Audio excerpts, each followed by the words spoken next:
नमस्कार, आदाब। मैं अनूप सोनी क्राइम पेट्रोल सतर्क के ब्लैक हेडलाइंस अध्याय के आज के एपिसोड में आप सबका स्वागत करता हूं। महत्वाकांक्षा हमारे जीवन को एक लक्ष्य, एक उद्देश्य देती है, लेकिन हद से ज्यादा महत्वाकांक्षा एक जहरीला नशा है जिसमें इंसान अपना विवेक खो बैठता है।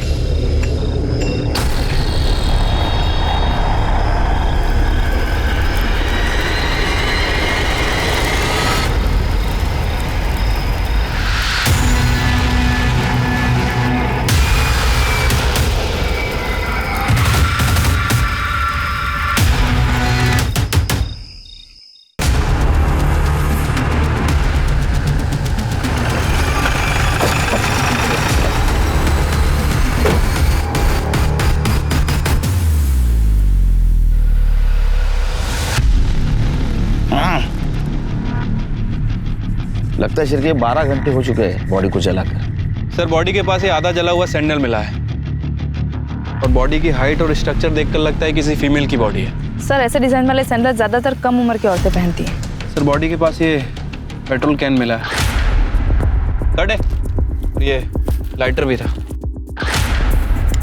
इसके ऊपर जो फिंगरप्रिंट मिले, देखो आधार कार्ड के वेबसाइट पे किसी के साथ मैच होते हैं क्या? जी सर। गाड़ी किसकी पता चला शिरके? सर, हो सकता है कि विक्टिम की हो। आसपास मैंने लोकल्स में पूछताछ की है, लेकिन वो नहीं पहचानते किसकी गाड़ी है। गाड़ी के पेपर्स, लाइसेंस कुछ मिला? नहीं सर, ऐसा तो कुछ नहीं मिला।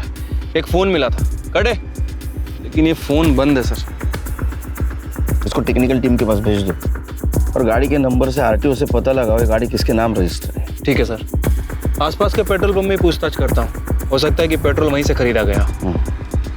बॉडी को ऑटोप्सी के लिए भेज दो। ठीक है सर। एक्शन! पिघलता मक्खन, टेक 1। त्रिलोकी, कैमरा पैन करो। Very good, very good. Personal लगना चाहिए, mind blowing. Cut! Raghu ready? Action! Raghu, चल के आओ। देखो तुम्हारे सामने लड़की है, देख के रुक गए तुम। तो साइकिल से उतरा और उतर के लड़की के पास आ रहे हो। लड़की के ऊपर तुमने पानी फेंका। अभी तुम दोनों एक दूसरे को किस करने जाओ। Mind blowing. कट! अरे, साबुन का सेटअप तैयार करो। इंटरनेट ने पूरी दुनिया की तस्वीर को बदल कर रख दिया है और इसका भारी असर एंटरटेनमेंट इंडस्ट्री पर भी दिखाई दे रहा है, जिसकी पैदावार है नए सोशल मीडियाज और डिजिटल स्पेसेस, जिसमें कुछ कहानी कंटेंट को छोड़कर सिर्फ अश्लीलता परोसते हैं। ये पोर्टल सार्वजनिक होने के बावजूद निजी रूप में हम तक पहुंचते हैं, जिसे हम अपनी निजी स्पेस, मोबाइल फोन या लैपटॉप में देखते हैं। बोस्की मंडल बहुत सारी प्रतिभा, आत्मविश्वास और सपने लेकर बॉलीवुड में अपना जलवा बिखेरने आई थी। लेटर पास करना।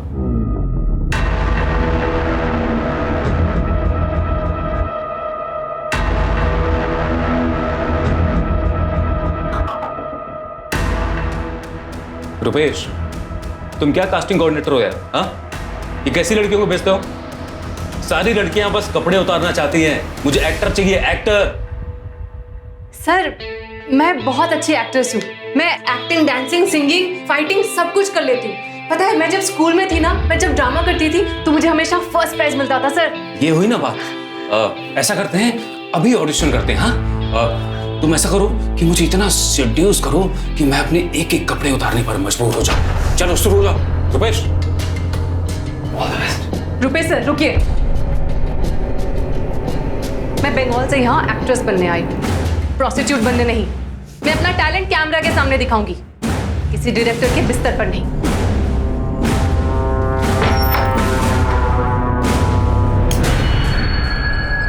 ए बोस्ती, ये आशीष लाल कोई छोटा मोटा डायरेक्टर नहीं है। मोबाइल सीरीज की दुनिया का बहुत बड़ा नाम है वो। यहाँ सब लोग ऐसे बात करते हैं। और तूने तो कहा था कि एक्ट्रेस बनने के लिए तो कुछ भी करने को तैयार है। हाँ, मैं कुछ भी करने को तैयार हूँ, लेकिन मर्यादा के साथ। जितने खुले कपड़े और खुले विचार होंगे उतना ही ज्यादा अच्छा काम मिलेगा और उतना अच्छा दाम मिलेगा। यहाँ नहीं करना मुझे ये सब। निकाल इधर जा। चल मिल जा। मैं तो आप ही के भरोसे यहाँ आई थी ना, आप ही के कहने से मैंने अपना घर गांव सब कुछ छोड़ दिया। अब मैं कहाँ जाऊंगी? तो अभी फैसला भी तू ही ले रही है। चल निकल चल चल निकल हट।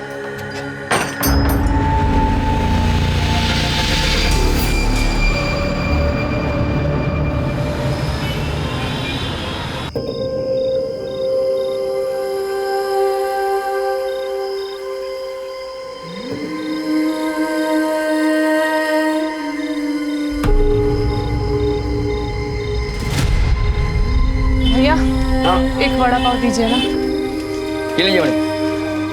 Thank you.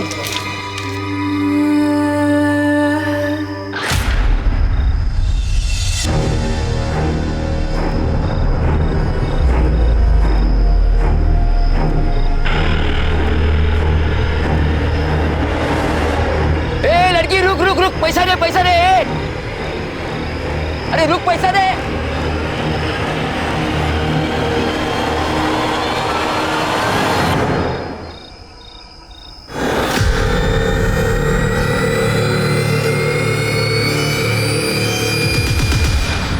सर, जहाँ में वो जली हुई लाश मिली थी और उसके पास जो कार थी, उस कार की पहचान हो गई सर। शालिनी वस के नाम रजिस्टर्ड है और ये आरटीओ ने डॉक्यूमेंट्स भेजे हैं। सर क्राइम सीन पर मिले फिंगरप्रिंट्स की रिपोर्ट्स आ चुकी हैं। कार, पेट्रोल का डिब्बा, मोबाइल और लाइटर, सब पे फिंगरप्रिंट सेम है। राइट सर, सभी के सभी शालिनी वस्त से मिलते हैं। सर हमने उसके ड्राइविंग लाइसेंस इशू करते समय लिए गए बायोमेट्रिक से उन्हें मैच करके देखा है, वो 100% मैच होते हैं सर। सर, वारदात की शाम एक औरत ने पेट्रोल पंप से पेट्रोल खरीदा था। उसका चेहरा सीसीटीवी फुटेज में साफ साफ दिख रहा है।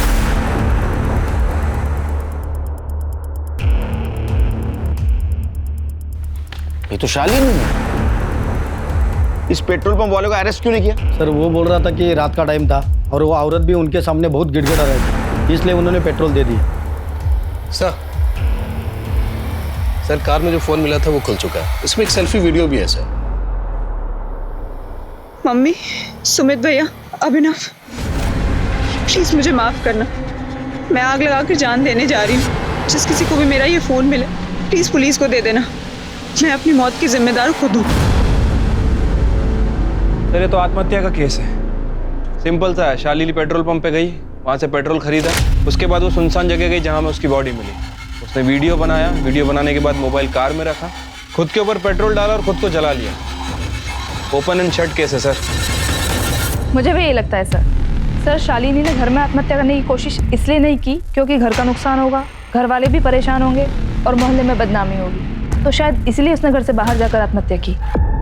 नहीं शिरकी, खुद को आग लगाकर मरने के लिए बहुत हिम्मत लगती है। शालिनी ने वहां बैठे बैठे खुद को आग लगा ली और चीखी नहीं, चिल्लाई नहीं। मुझे मर्डर लगता है, या तो फिर लाश की पहचान छिपाने के लिए की गई साजिश।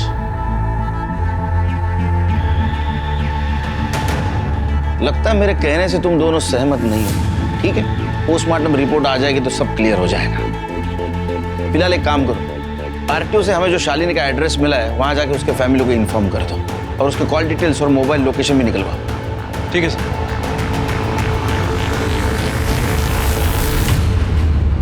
सर ये बड़े साहब भी ना खाली पीली जीत कर रहे हैं। इस केस में कुछ करने लायक है ही नहीं।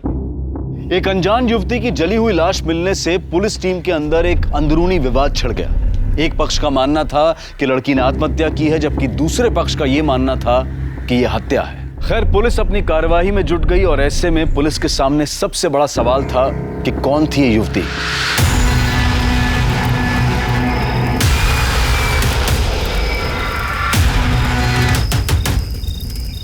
बदनाम Sheela, scene 1 take 3 action. Cut. Simran, अरे एक दिन के लिए तो अच्छी असिस्टेंट डायरेक्टर बन के दिखा। मेरा मुंह क्या देख रही है? अरे ये हम किसी भक्ति चैनल के लिए नहीं बना रहे हैं। ये तेरे घर पे तेरे पापा, भाई, तू और तेरी माँ अलग अलग कमरे में एक ही समय में देख रहे होंगे। कुछ समझ में आया?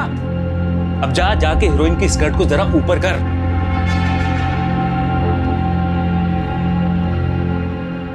Roll camera, sound, action. Dimpy, तुम किताब पढ़ रही हो, अचानक घंटी बजी। पलटो।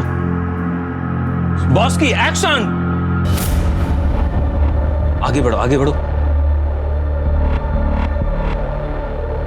तुम डिम्पी को ऐसे पकड़ो कि जैसे तुम मर्द हो और वो तुम्हारी बीवी।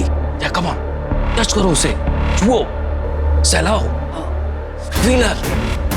Very good. कम। ए लड़की, रुपेश, तू और वो लड़की अभी इसी वक्त मेरे सर से निकलो बाहर। कमाल हो, निकल जाओ यहाँ से।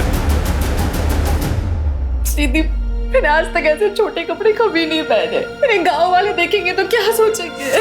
अरे ये किसी टीवी या सिनेमा हॉल में थोड़ी आएगा। ये देख, ऐसे महंगे स्मार्टफोन पे आएगा। तेरे घर वालों के पास या गांव में किसी के पास है इतना महंगा फोन? फिर और वैसे भी अगर ये कोई देखता भी है ना तो किसी को बताता नहीं है।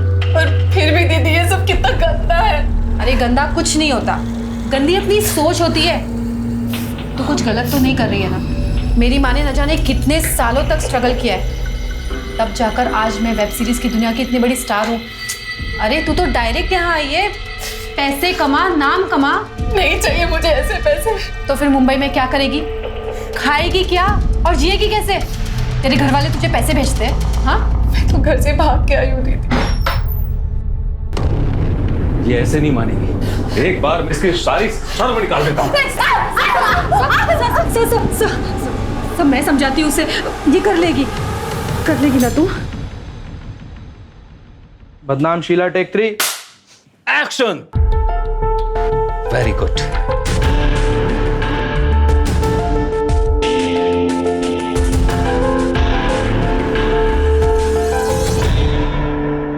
तू कहाँ रहती है? मेरे साथ। मैं इसका गॉडफादर हूँ। अबे चल हलकट, तुझे तो बस तेरे कमीशन से मतलब है। बॉस की, अब तूने काम कर लिया है ना, अब तुझे कोऑर्डिनेटर की कोई जरूरत नहीं है। लेकिन अगर ये बाहर से कोई काम ला कर दे तो ले लेना। लेकिन दीदी, ये तो गलत है ना। ये मुझसे प्यार करते हैं और इन्होंने मुझे काम भी दिलवाया। ये मुझे स्टार बनाना चाहते हैं दीदी। ये रुपेश, ये तुझे स्टार बनाएगा? ये सिर्फ तेरा इस्तेमाल कर रहा है। आगे चल के तू पैसा कमाएगी और ये तेरे पैसों पे मौज उड़ाएगा और तुझे प्यार के नाम पे नोचता रहेगा। डिम्पी, बहुत ज्यादा बोल रही है तू। बराबर बोल रही है मैं। मुंबई फिल्म इंडस्ट्री के सारे मर्दों को जानती हूँ मैं। बस की, तू मेरे साथ चल, मेरे घर। डिम्पी, ये तू ठीक नहीं कर रही। और बॉस की, अगर तू इसके साथ गई ना तो मैं तुझे बर्बाद कर दूंगा। अबे जा, बर्बाद आदमी, पहले खुद को तो आबाद कर ले। चल निकल यहाँ से, आ गया लड़कियों के रूम में, चल निकल।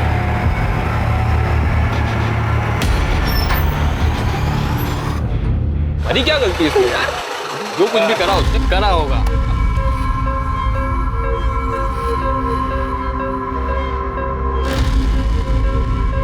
ओए, ए, संभल के। हाँ, मेरी माँ बहन के साथ है। ये किसको लेकर आए हो साथ में? तुझसे मतलब? ये यहीं रहेगी। खुद माँ बेटी तो गंदा काम करती हो, अब दूसरी लड़कियों को बीच में धकेल रही हो। कौन है लड़की? तू ज्यादा देवता मत बन। अभी तक तो मेरे कपड़े उतारने के पैसों से ही खा रहा था ना। आया बड़ा हीरो बनने। सुयश, तू अपने कमरे में रह, ये तेरी बहन के साथ उसके कमरे में रहेगी। ये बिल्कुल नहीं रहेगी यहाँ पर। इसे कहो अभी निकले। ये लड़की, चल निकल बाहर। नफरत है मुझे तुमसे और तुम्हारे काम से। बदतमीज, निकल यहाँ से, निकल निकल। नहीं रह सकता अपने घर में, चल।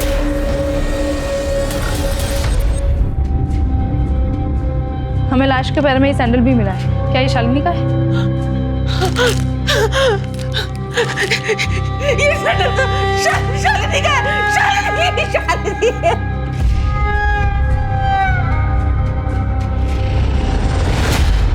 शालिनी इतने दिनों से घर नहीं आई, आप लोगों ने पुलिस में कंप्लेंट क्यों नहीं की? 6 महीने पहले तक तो हम सब लोग साथ में ही रहते थे, पर फिर अचानक से शालिनी के मन में क्या आया? मैं अब तुम लोगों के साथ नहीं रहूंगी। मुझे अब अपनी स्पेस चाहिए। बराबर वाला घर खाली है, मैं उसे रेंट पे ले रही हूँ। वहीं रहूंगी और वहीं से अपने पेशेंट्स की काउंसलिंग करूंगी।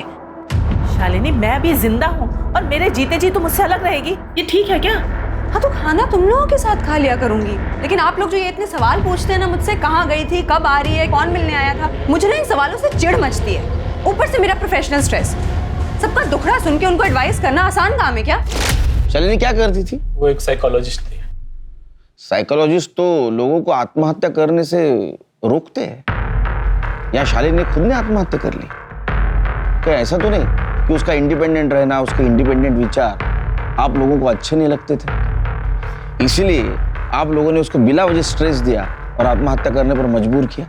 वो जब से ऊपर वाले फ्लैट में रहने लगी तो फिर हम लोग शायद ही उससे कभी मिलते थे। और फिर वो सेमिनार्स, कॉन्फ्रेंसेस अटेंड करने के लिए शहर से बाहर ट्रैवल भी किया करती थी। हमें लगा था शायद किसी सिलसिले में नागपुर, पुणे वगैरह गई होगी। उसके फ्लैट की तलाशी लेनी है हमें।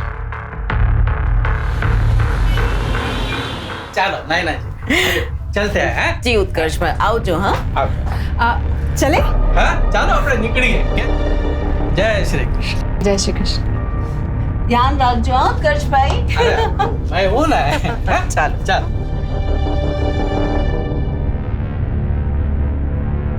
डिम्पी को लेकर फिल्म बना रहे हैं, अगली बार आएंगे ना मैं तुम्हारे लिए भी बात करूंगी।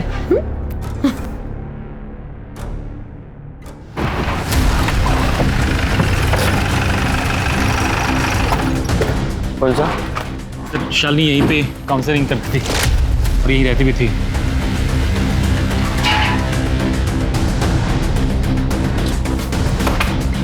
करड़े सर्च करो रूम में।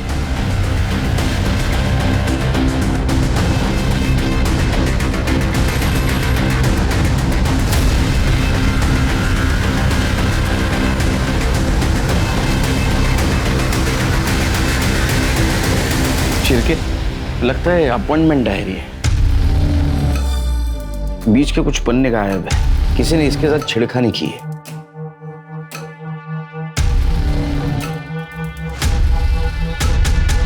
शिरके शायद शालिनी को पेज पर दबाकर लिखने की आदत थी।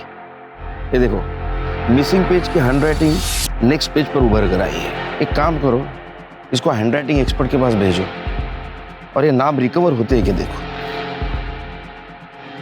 सर ये जो मिसिंग पेजेस हैं ये शालिनी के सुसाइड के पहले क्या? सुसाइड नहीं, मर्डर। मैं यकीन के साथ कहता हूँ ये मर्डर है और मुझे तो इन दो भाई और माँ पर शक है। एक काम करो, इन सब के कॉल डिटेल्स और मोबाइल लोकेशन निकलवाओ और ये जो भाई है इनका बायोडाटा निकालो। पोस्टमार्टम रिपोर्ट का क्या हुआ? सर कल तक आ जाएगी।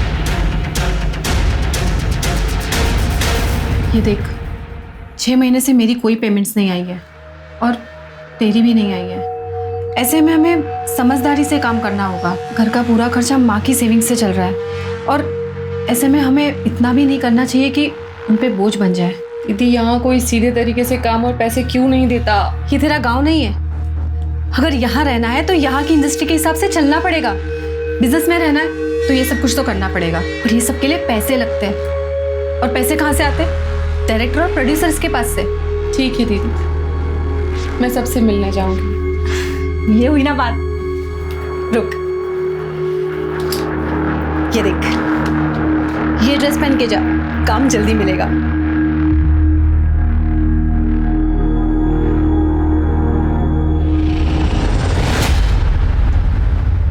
सर के साथ बात करता हूँ। सर शालिनी वत्स की पीएम रिपोर्ट। विंड पाइप में क्रैक्स है और लंग्स में स्मोक के ट्रेसेस। मर्डर, सिर्फ ये मर्डर है। मतलब शालिनी गाड़ी से पेट्रोल लेकर जरूर आई, उसको किसी ने गला दबा के मार दिया। सिरके इसीलिए तो बॉडी फ्लैट जमीन पे पड़ी थी। हाँ, तब तुम मुझे पिलाओगे 4 चम्मच शक्कर वाली चाय? हाँ सर बिल्कुल, लेकिन सर बॉडी में 3 महीने के फीटस के ट्रेसेस भी मिले हैं। सर कहीं ये मर्डर का मोटिव तो नहीं? हो सकता है उसके बॉयफ्रेंड ने उसको मारा होगा क्योंकि उससे शादी नहीं करना चाहता था। या ऐसा भी हो सकता है कि शालिनी प्रेग्नेंट होने के बाद उसने उसके बॉयफ्रेंड के ऊपर प्रेशर डाला होगा शादी के लिए। या तो ये ऑनर किलिंग का मामला भी हो सकता है, उसके भाइयों ने मारा होगा उसको। फैमिली के बारे में पता किया? हाँ सर, फैमिली मेंबर्स के कॉल रिकॉर्ड चेक किए हैं और सर पता चला है कि उनकी फाइनेंशियल स्टेटस काफ़ी ख़राब है। बड़े भाई का जो भी बिजनेस था वो डूब चुका है और छोटे भाई की जो भी सेविंग थी सब ऑनलाइन बेटिंग में जा चुकी है।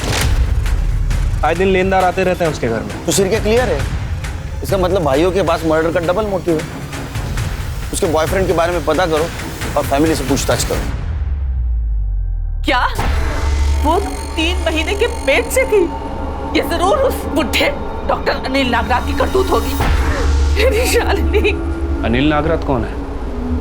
सर वो एक डॉक्टर है, काम के सिलसिले में शालिनी मिलती थी उनसे। उम्र में दुगने हैं शालिनी के, और उससे शादी करना चाहते थे। जी हाँ, ये सच है कि मैं शालिनी से प्यार करता था और मैं उससे शादी भी करना चाहता था। फिर मुझे उसकी कई बातों से ये एहसास हुआ कि वो बहुत ही सेल्फिश और चालाक औरत है। अनिल, मैं और तुम एक ही क्लिनिक से ऑपरेट करते हैं ना, तो कितना कमाल का बिजनेस होगा ना अगर मैं उन्हें काउंसलिंग दूं और तुम उन्हीं पेशेंट्स को मेडिसिन प्रिस्क्राइब करना। बिल्कुल हो सकता है, कोई ऐसे में मेरा लोड कम हो जाएगा और क्लिनिक के जो एक्सपेंसेस हैं वो भी हम 50-50 आपस में शेयर कर लेंगे। एक्सपेंसेस? एक्सपेंसेस क्यों? मेरे आने से तुम्हारा धंधा बढ़ेगा ही। बिल्कुल नहीं, इनफैक्ट तुम्हारे पेशेंट बढ़ेंगे। माय डियर, ये अमेरिका नहीं है, ये इंडिया है, और यहाँ पर लोग ना काउंसलिंग से ज़्यादा गोलियों पर विश्वास करते हैं। एक काम करते हैं, मैं तुम्हारी सारी शर्तें मान लूँगा, बस तुम मुझसे शादी कर लो। जब हम दोनों आपस में रिलेशनशिप में होंगे तो फिर ये लेन देन आड़ा ही नहीं आएगा ना। मैं सब कर सकती हूँ, शादी नहीं कर सकती। मैं उसकी मंशा समझ चुका था कि वो मुझे सिर्फ घुमा रही है। अच्छा, कहीं ऐसा तो नहीं कि आप हमें घुमाने की कोशिश कर रहे हैं और आप जो बोल रहे हो सब कुछ उससे उल्टा है? मतलब आपने शालिनी को शादी के झांसे देकर उससे संबंध बनाए रखे, वो प्रेग्नेंट हो गई, उसने शादी की मांग की तो आपने उसको मार दिया, और सब कुछ ऐसी प्लानिंग की कि लोगों को लगे ये सुसाइड केस है। देखिए इंस्पेक्टर साहब, मैंने ना तो शालिनी को मारा है और ना ही मैंने उसे प्रेग्नेंट किया है। यहाँ तक कि पिछले 6 महीने से मैं उससे मिला तक नहीं हूँ। अब चाहे तो मेरी कॉल रिकॉर्ड चेक कर सकते हैं। वो तो चेक करेंगे, लेकिन आपके हम डीएनए टेस्ट भी करवाएंगे। इनको हॉस्पिटल लेके जाओ।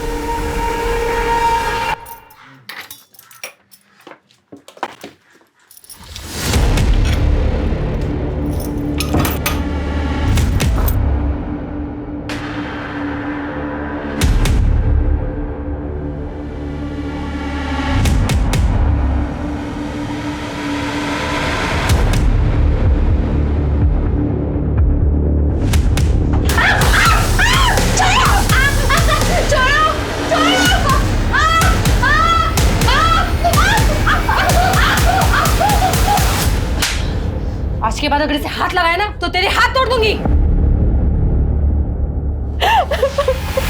Thank you sir.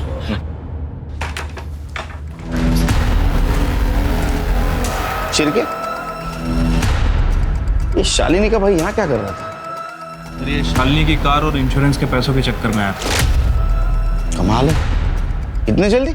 कहीं ऐसा तो नहीं कि पैसों के लिए इन दोनों भाइयों ने शालिनी का मर्डर कर दिया और बाद में लाश को जला दी? सर, इस बात का अभी तक हमें कोई क्लू नहीं मिला है।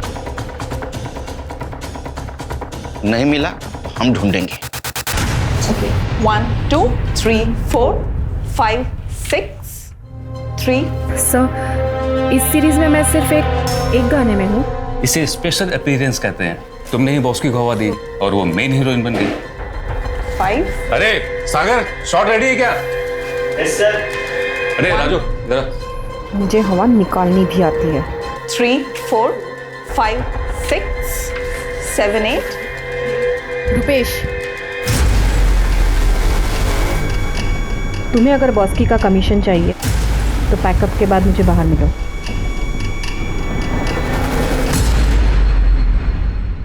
समय के साथ साथ बोस्की ने अपने सपनों के साथ समझौता कर लिया और वो ग्लैमर की इस नई दुनिया में रम गई। और अब मुंबई की ये ग्लैमर भरी दुनिया ही उसका वर्तमान और भविष्य बन गई। और सिर्फ 6 महीनों में वो अपने गांव, अपनी भाषा, अपने संस्कारों से कट गई और फिर अचानक एक दिन लापता हो गई। क्या नाम बताया आपने? बोस्की मंडल। सर, ये देखिए। मोबाइल सीरीज में काम करती थी? जी सर, मैं कास्टिंग डायरेक्टर हूँ। इसका काम मैं ही देखता था। आप ही के साथ रहती थी? जब गांव से आई थी तब मेरे साथ रहती थी। उसके बाद एक एक्ट्रेस है डिम्पी, उसके साथ रहने लगी। हो सकता है अपने गांव चली गई हो। कोई चांस नहीं है सर, अपने गांव जाएगी तो घर वाले घर के अंदर घुसने नहीं देंगे। नहीं गई होगी, यहाँ अच्छा काम मिल रहा था उसे। आपने उसकी फ्रेंड डिम्पी के यहाँ पे पता किया? मैं गया था तो उसके घर पर ताला लगा हुआ था। मेरा फोन भी नहीं उठा रही है। सर, ये लड़की बॉस की मंडल मोबाइल सीरीज में काम करती है, मिसिंग है और फोन भी बंद आ रहा है। इसके कनेक्शन में जितने भी लोग हैं उनसे पूछताछ करो, उनका नंबर सर्वेलेंस पे डाल दो और इस लड़की के कॉल डिटेल्स और मोबाइल लोकेशन निकालना। ठीक है सर। फालतू की नाटक करते रहते। Police police police.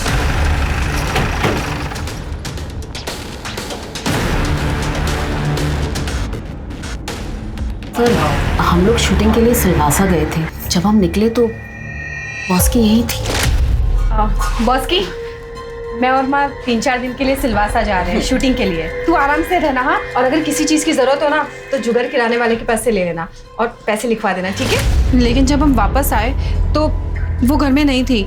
हमने बॉस की के कांटेक्ट में और हमारे कांटेक्ट में सभी को फ़ोन लगाया, लेकिन उसका कुछ पता नहीं चला। बाद में रुपेश ने बताया कि वो पुलिस स्टेशन गया था। आशीष लाल की नई मोबाइल सीरीज में बॉस की मंडल ने डिम्पी को रिप्लेस किया, क्या ये? सर ये लोग तो लाइक्स और सब्सक्राइब्स के लिए कुछ भी छापते हैं। बॉस की तो मेरे घर में मेरी बेटी की तरह रहती थी। बेटी की तरह थी और डिम्पी से आगे बढ़ने लगी, तभी आप दोनों ने उसे गायब कर दिया और अब सिलवासा का बहाना बना रहे हो। सर मैं अपने प्रोडक्शन का और होटल का नंबर और एड्रेस दोनों दे देती हूँ, आप वहाँ से पता कर सकते हैं। मैडम वो तो हम पता करेंगे ही। कर दे, इनसे डिटेल्स लेके क्रॉस वेरीफाई करो। सर घर में और कौन रहता है? मेरा बेटा सुयश। कहाँ है वो? बॉस की मंडल कहाँ है? मुझे नहीं मालूम। मैं तो आई और ताई के जाने के बाद अपने दोस्तों के साथ गणपति फूले गया हुआ था। मेरे दोस्त बाहर ही खड़े, आप उनसे पूछ लीजिए। बॉस की मंडल के साथ मोहल्ले में कोई छेड़खानी की वारदात तो नहीं हुई? कहीं ऐसा तो नहीं कि मोहल्ले में से किसी ने उसे किडनैप करके रखा? नहीं सर, हमारा मोहल्ला थोड़ा वैसा है, लेकिन ऐसा कोई नहीं कर सकता। कमरा कौन सा है उसका? कोई फोन वगैरह मिला? नहीं सर।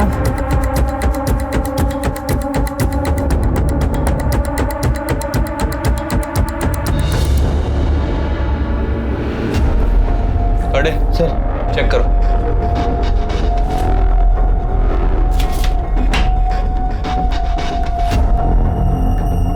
सर ये देखिए, बॉस की मंडल के नाम से medical file.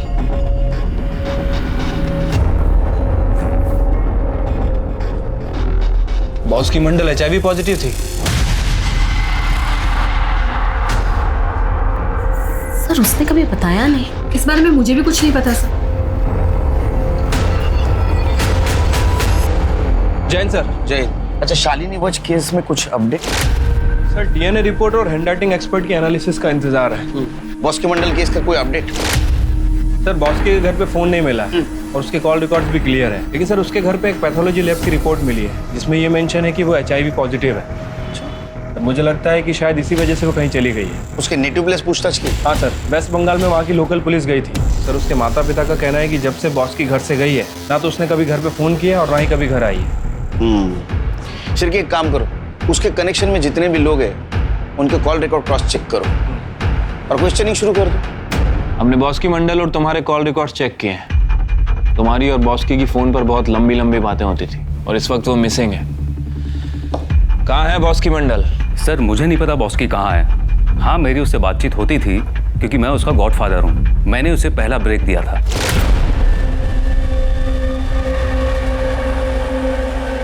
Mind blowing. Cut. Boss की आज तुझे मेरी नजर ना लग जाए। आज तू बहुत अच्छा काम कर रही है, सच में बहुत अच्छा काम कर रही है। Thank you sir. सर आप मसाला कॉमेडी फिल्म बनाइए ना, मैं आपके लिए उसमें एकदम फ्री में काम करूंगी। अरे ऐसी फिल्में मुझे देगा कौन? अब तो मैं ऐसी वैसी सीरीज का डायरेक्टर हो गया हूँ। आप खुद पे विश्वास रखो, सब होगा। सर वो मुझ में चेंज ला रही थी, मैं उसे गायब क्यों करूंगा? ठीक है तुम जा सकते हो, लेकिन दोबारा जरूरत पड़ी तो बुलाऊंगा। ओके। सर ये बॉस की जिस इंडस्ट्री में काम करती थी, मुझे तो ऐसा लग रहा है कि उसकी लाइफ में जितने भी लोग थे सब के सब गड़बड़ है। सर वो डायरेक्टर आशीष लाल, 1 साल पहले उसके ऊपर कुछ हीरोइनों ने आरोप लगाए। उसके पहले वो कास्टिंग डायरेक्टर सुरेश, 6 साल पहले वो प्रोस्टिट्यूशन रेड में पकड़ा गया था। उसके खिलाफ सबूत नहीं था इसलिए उसे छोड़ना पड़ा। और सर वो डिम्पी और बॉस्की की गॉसिप्स इंटरनेट पे अपलोड हैं। डिम्पी का भाई शुएस वो भी गड़बड़ी लग रहा है, उसके सारे दोस्त भी गड़बड़ लग रहे हैं। लेकिन सिर्फ इनमें से किसी के खिलाफ हमारे पास ठोस सबूत नहीं है और उसमें ये बॉस्की को हेड्स हो जाना सर बॉस्की मंडल का सोशल मीडिया अकाउंट ओपन हो गया है। सर ये देखिए, इसी के जरिए उसने मुंबई आने से पहले कास्टिंग कोऑर्डिनेटर रुपेश से कांटेक्ट किया था। और सर ये देखिए, उसके साथ उसके गांव का एक लड़का है, विधान बंधु, जो मुंबई में रहता है। सर मैंने उससे कांटेक्ट किया है, वो अभी गांव गया है, जैसे ही आएगा हमसे कांटेक्ट करेगा।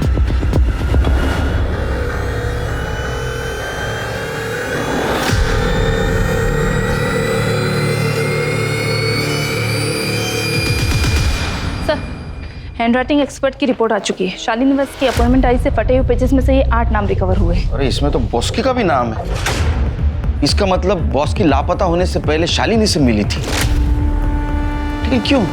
इन दोनों केसेस का आपस में क्या कनेक्शन हो सकता है? सर कनेक्शन का तो पता नहीं, लेकिन ये शालिनी साइकोलॉजिस्ट थे। कहीं ऐसा तो नहीं कि बॉस्की उसके पास किसी काउंसलिंग के लिए गई थी? तो फिर अपॉइंटमेंट के डायरी में उसका पेज क्यों फटा था? कुछ तो भी गड़बड़ है शिर के। ये डीएनए दो। डॉक्टर अनिल का डीएनए शालिनी के फीटस के डीएनए से मैच नहीं हुआ, और डॉक्टर के रूटीन चेकअप में भी शालिनी के फीटस का डीएनए शालिनी की मां से भी मैच नहीं हुआ। ऐसे कैसे हो सकता है? और तुम दोनों तो कह रहे थे ये ओपन एंड शट केस है, शालिनी ने सुसाइड किया है। ऐसा नहीं है शिर के, हमें कुछ दूसरा रास्ता अपनाना होगा।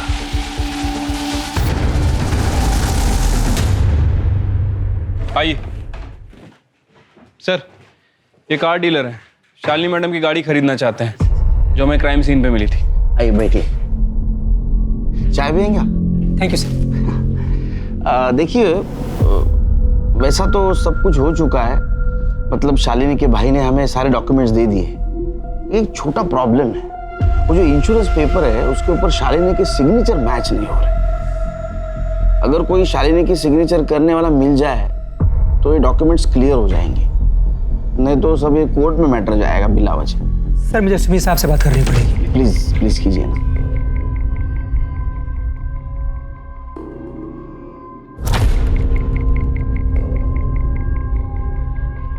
सर वो कहने हो जाएगा। गुड। मुझे मेडालियन बुलाया है। जाइए जरा कीजिए ना इतना प्लीज। Ji sir.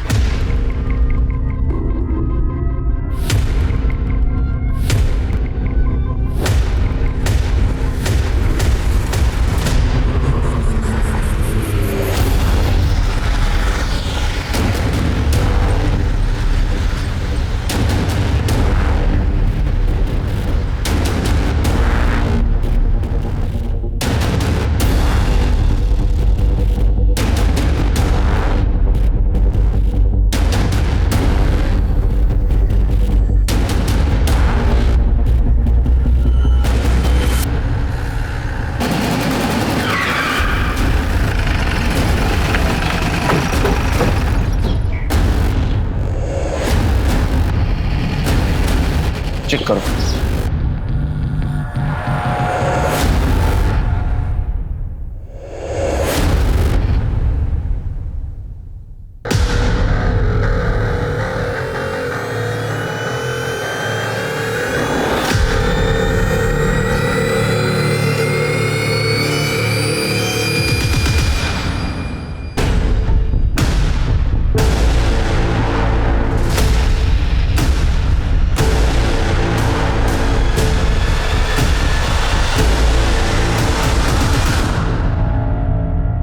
शालिनी वत्स, आपने ये सुसाइड का शेक्सपियरियन ड्रामा क्यों किया? भाइयों को पैसे की तंगी थी, तो मैंने सोचा मेरे इंश्योरेंस के पैसों से सुमित भैया और अभिनव दोनों की फाइनेंशियल कंडीशन ठीक हो जाएगी। बॉस्की मंडल क्यों आई थी तुम्हारे पास? काउंसलिंग के लिए। मैं न्यूज़पेपर में लोगों की पर्सनल प्रॉब्लम्स के आंसर देती हूँ, तो शायद वहीं से उसे मेरे मैसेंजर सर्विस का नंबर मिला होगा, तो उसने मुझे कांटेक्ट किया।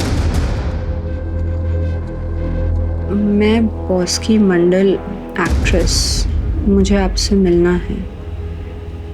उसकी फ़ोटो देखी तो मुझे जेन्युइन लगी, इसलिए मैंने उसे अपॉइंटमेंट दे दिया।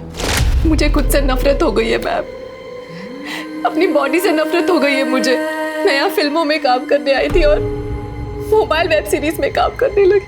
अब कोई मेरे चेहरे को, मेरी स्माइल को नहीं देखना चाहता। सब सिर्फ मेरी बॉडी देखना चाहते हैं। कोई मुझसे बातें नहीं करना चाहता। सब मेरे साथ सिर्फ सोना चाहते हैं। सब गिव एंड टेक है बस। मैं नहीं जीना चाहती हूँ मैम, मैं मर जाना चाहती हूँ। पानी।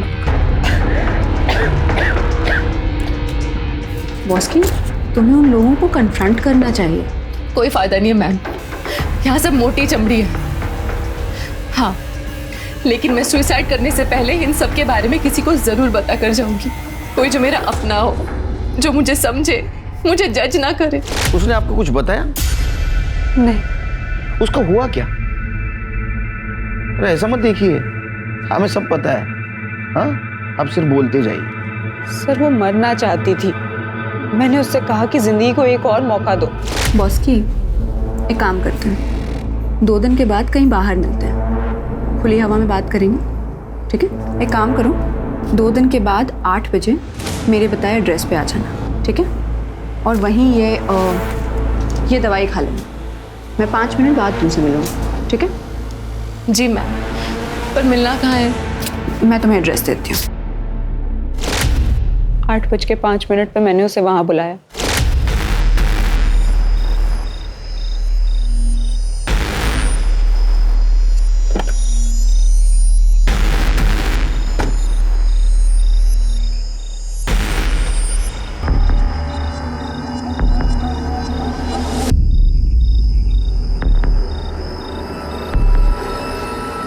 मम्मी, सुमित भैया, अभिनव, प्लीज मुझे माफ करना। मैं आग लगा के जान देने जा रही हूँ।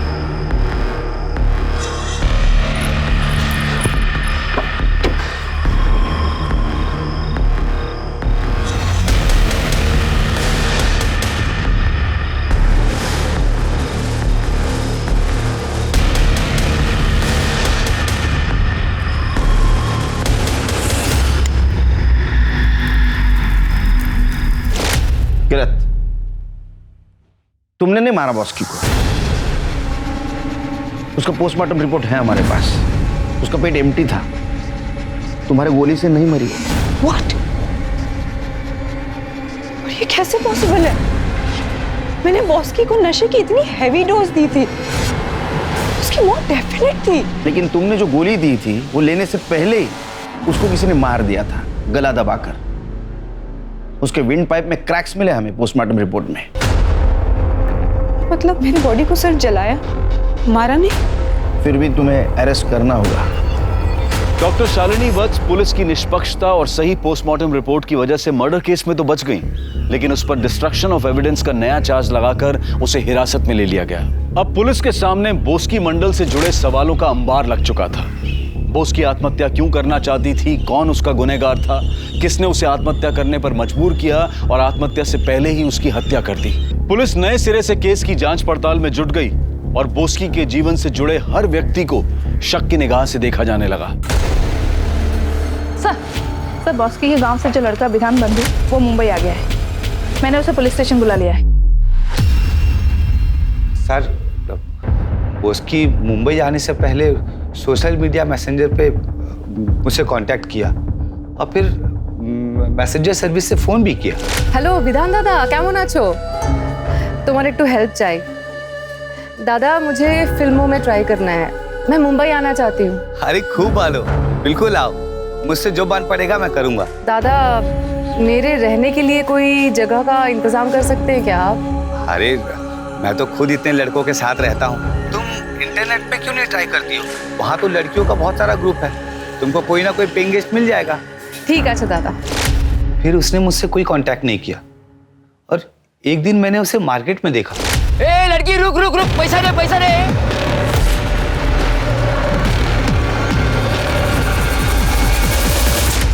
फिर बोस्की ने कहा मुझे गांव ले चलो। मैंने उसे रुपेश के साथ रहकर इंडस्ट्री समझने को कहा और मैं वहां से गांव चला गया। गांव से जब वापस आया तो बोस्की का फोन आया। उसके गायब होने के 2 दिन पहले ही मैं उससे मिला था। मेरे साथ बहुत बुरा हुआ दादा। वो रुपेश कोऑर्डिनेटर, उसने मुझे छत तो दिया, पर प्यार के नाम पर हर रोज मेरे साथ जबरदस्ती सोता था। और नैना आंटी और डिम्पी दीदी, कहने को तो वो मेरे लिए माँ और बहन जैसी थी, और वो मुझे रोज कहती थी कि हम तुम्हें फाइनेंसर के पास भेज रहे, प्रोड्यूसर के पास भेज रहे, डायरेक्टर के पास भेज रहे।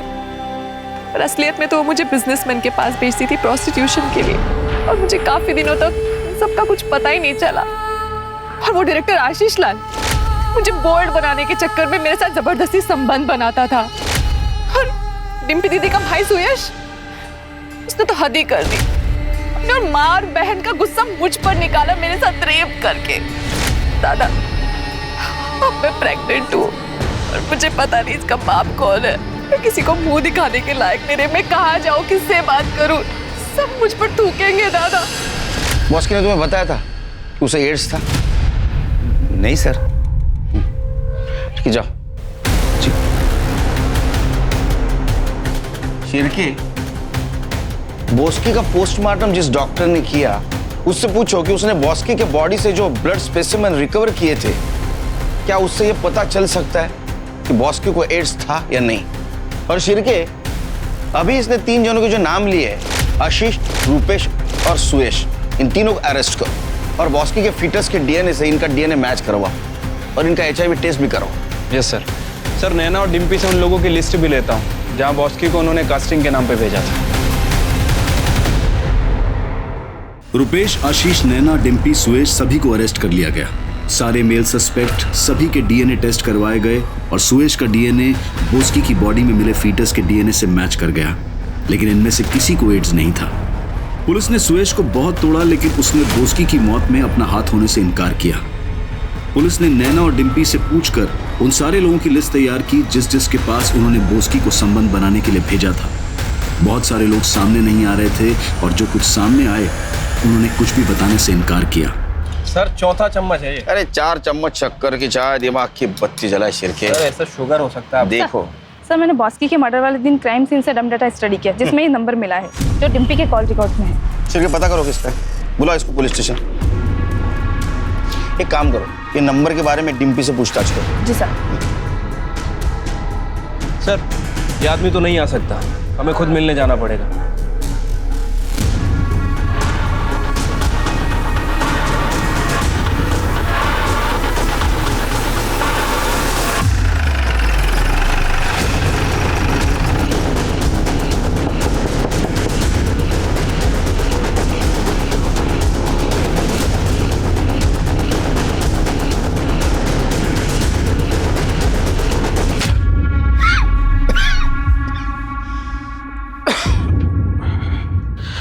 सॉरी, तुमने तकलीफ है, आपको यहाँ आना पड़ा।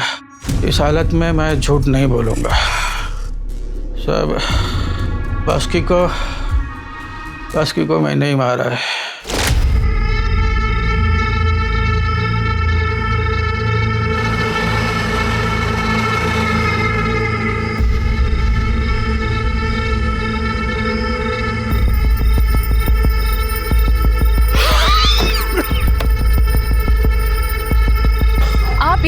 हाँ, मैं तेरे कारण मैं रोज मौत से लड़ रहा। मैं तुझे जिंदा नहीं छोड़ूंगा।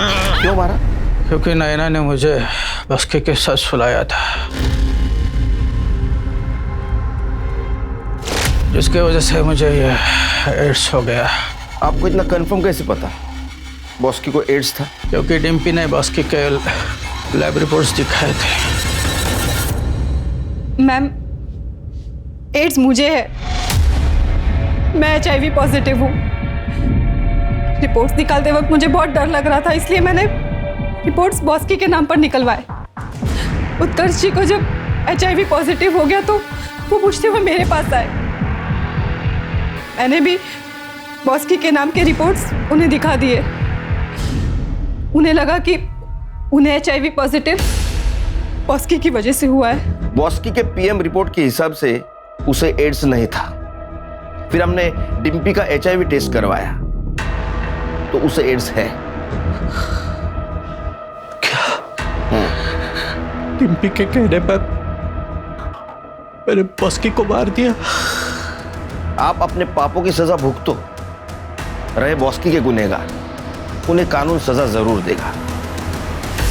जिस तरह अपने जीवन में सतर्कता बरतने की जरूरत होती है, उसी तरह से काम करते वक्त भी सतर्कता बरतना जरूरी होता है। अपने काम में कुशल होने से ही आपको जीवन में सफलता मिलेगी। देखते हैं हमारे आज के एपिसोड की दूसरी कहानी। नमस्कार, आदाब। मैं अनूप सोनी क्राइम पेट्रोल सतर्क के ब्लैक हेडलाइंस अध्याय के आज के एपिसोड में आप सबका स्वागत करता हूं। चाह कुछ करने की, कुछ बनने की, सुनहरे भविष्य की, प्यार भरे जीवन की। चाह एक ऐसा शब्द है जो सकारात्मक भी है और नकारात्मक भी। चाह अगर सकारात्मक है तो ये जीवन को नई राह दिखाती है, उसे खुशियों से भर देती है, और अगर नहीं तो ये जीवन को तबाह भी कर सकती है। इंसान उसे पाने की जिद में ना सिर्फ अपने आप को बल्कि अपने आसपास के लोगों को भी तबाह कर देता है। आज का ये केस भी ऐसी ही चाह से जुड़ा है जिसने कई जिंदगियां बर्बाद कर दी, सुखी और संपन्न परिवारों को जलाकर राख कर दिया।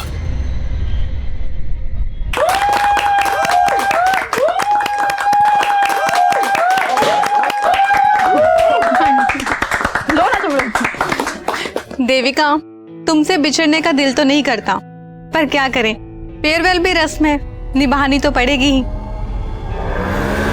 देविका, तुम इतनी अच्छी जॉब छोड़कर नोएडा शिफ्ट क्यों हो रही हो? मैं सिर्फ अपने बारे में नहीं सोच सकती नाती, मुझे अपनी पूरी फैमिली को साथ लेकर चलना पड़ता है। चलो कोई बात नहीं, हमसे दूर जा रही हो पर दिल से कभी दूर नहीं होगी। कभी भी मेरी जरूरत पड़े तो मुझे याद जरूर करना। पक्का।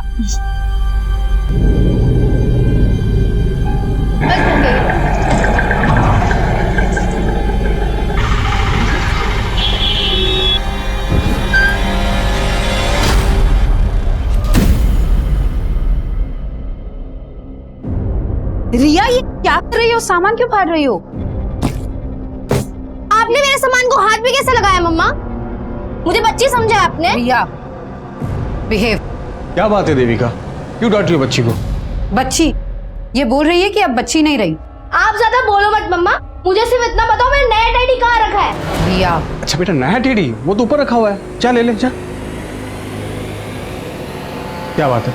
अनीश, हम नोएडा तो शिफ्ट हो जाएंगे, but do you really feel Riya वहां ये बदतमीजी बंद कर देगी?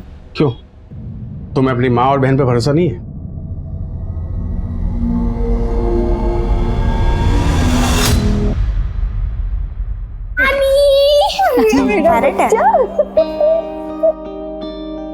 कैसी हो माँ? नमस्ते। खुश रहो, खुश रहो। वो ट्रक पीछे से आ रही है, 2 घंटे लेट है, वो डायरेक्ट अपने नए घर में जाएगी। अच्छा अच्छा, तब तक सामान निकालो। सामान निकालो, अंदर चल। अच्छा, पता है विद्या मौसी ने तो तेरे लिए स्कूल भी सेलेक्ट कर लिया है, नोएडा का बेस्ट स्कूल है। वाओ ग्रेट, विद्या मौसी इज द बेस्ट। और नानी मासी नहीं दिख रही, कब आएंगी? मार्केट गई है, आती ही होगी। ये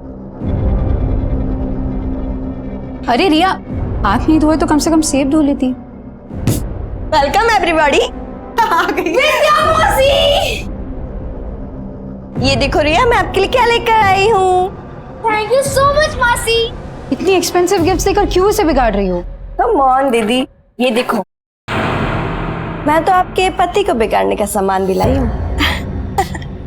दिस इज फॉर यू जीजा जी। अरे वाह, थैंक यू। कम ऑन दीदी, अब खुशी के मौके पर मुंह मत बनाओ। वैसे ये देखो, आपके लिए भी कुछ लाई हूँ।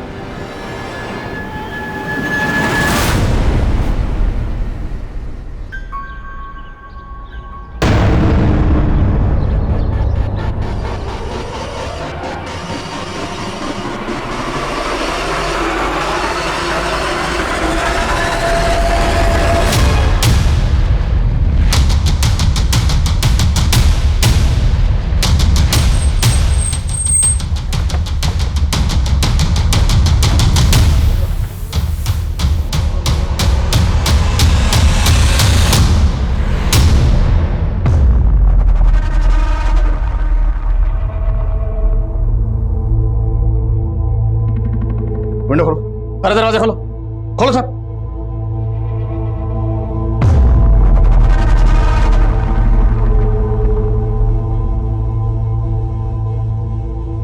तो गैस सिलेंडर का नॉब तो ऑन है, शायद गैस खत्म होने की वजह से दोनों बॉडीज पूरी तरह से जल नहीं पाई।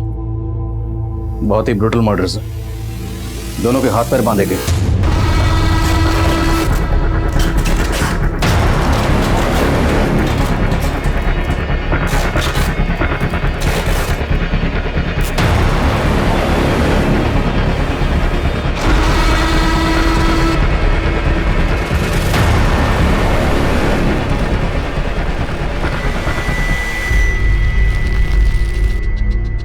जिसने भी इन दोनों को जलाया होगा उसके दिल में इन दोनों के लिए बहुत ही गहरी नफरत रही होगी। इतनी गहरी नफरत कि उस नफरत की आग में दोनों को जलाकर स्वाह कर दिया।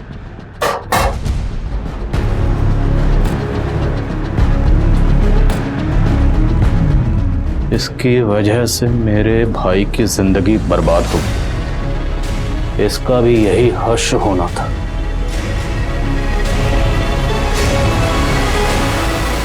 पुलिस की आंखों के सामने था एक खौफनाक मंजर। एक औरत और एक आदमी की निर्मम तरीके से हत्या की गई थी। इतनी बर्बरता, इतनी अमानवीय तरीके से हत्या की गई थी कि पुलिस के लिए भी यह दृश्य बचाना आसान नहीं था। और दीवारों पर लिखे हुए अनेक शब्द पुलिस के लिए चुनौती थे, लीड थी, या फिर उन्हें मिसलीड करने की कोई कोशिश। मैम, हमको नहीं मालूम ये आदमी और औरत कौन है। तुम्हारे कहने का मतलब है कि ये दोनों इस घर में नहीं रहते थे? मैम, ये घर तो सालों से बंद था। हम तो खुद हैरान है कि यहाँ लाशें कैसे पड़ी हैं।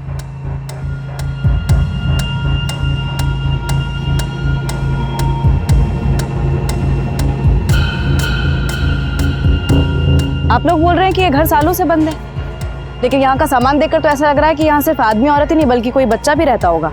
मैम, हमें इसके बारे में कुछ नहीं पता। और वैसे भी घर हमारी कॉलोनी से बहुत दूर है। अब यहाँ पे कौन आया, कब आया, कैसे आया, मैम इसके बारे में हमें कुछ भी नहीं पता। कमाल, पूरे मोहल्ले में कोई नहीं जानता यहाँ कौन रहता था? सर, मुझे तो लग रहा है ये लोग कुछ छुपा रहे हैं। तो पूरा मोहल्ला कुछ क्यों छुपाएगा? पता करो, इस घर का मालिक कोई और है या ये दोनों इस घर के मालिक?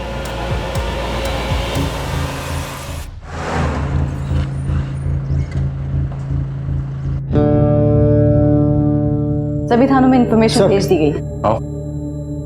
सर, ये नरेश सहगल ब्रोकर है। इसी ने वो घर किराए पे दिलवाया था। किसे दिलवाया था? सर, वो एक सिंगल मदर थी सर, अपने इन्फेंट बच्ची के साथ आई थी सर। उस सिंगल मदर का कुछ नाम तो होगा? नाम सर, हाँ, देविका जायसवाल सर। मैडम, एक नंबर प्रॉपर्टी है यहाँ। इतना शांत माहौल कहीं और नहीं मिलेगा इस इलाके में। और फिर बच्चे के सोने उठने में कोई दिक्कत नहीं होगी यहाँ। सर, देविका को वो मकान देखते ही पसंद आ गया था सर। और सर 3 महीने से अपनी बच्ची के साथ वहाँ रहने भी लगी थी। और मोहल्ले वाले तो बोलने वहाँ कोई नहीं रहता था। रेंट एग्रीमेंट है तुम्हारे पास? सर, वो रेंट एग्रीमेंट होने ही वाला था सर, लेकिन मकान मालिक को टाइम ही नहीं मिल पा रहा था, इस वजह से। मकान मालिक कौन है? विक्रांत पाठक सर, दिल्ली में रहता है सर। उस मकान का पूरा जिम्मा उसने मेरे ही हाथ में सौंप रखा है। भले ही रेंट एग्रीमेंट ना हुआ हो सर, लेकिन देविका ने 11 महीने का एडवांस रेंट और डिपॉजिट का चेक मुझे दे दिया था सर, जिसमें से मैंने डिपॉजिट का चेक और 3 महीने का रेंट सर मकान मालिक के अकाउंट में जमा कर दिया सर। देखो, ऐसा है, उस घर में हमें कोई बच्चा तो नहीं मिला, लेकिन एक आदमी और एक औरत की लाश मिली। मामला सीरियस है, समझ रहे हो तुम? तो ये बताओ, देविका के साथ हमें जिस आदमी की लाश मिली वो आदमी कौन था और उसका देविका के साथ क्या रिश्ता था? सर, मुझे उसके बारे में कुछ भी नहीं मालूम सर। जब से मैंने देविका को पोजीशन दिया मैं वहाँ गया भी नहीं सर।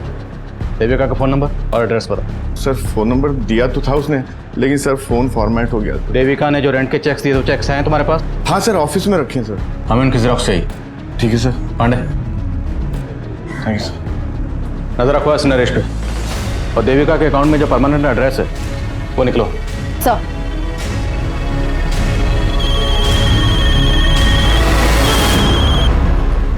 हाँ बोलो यादव।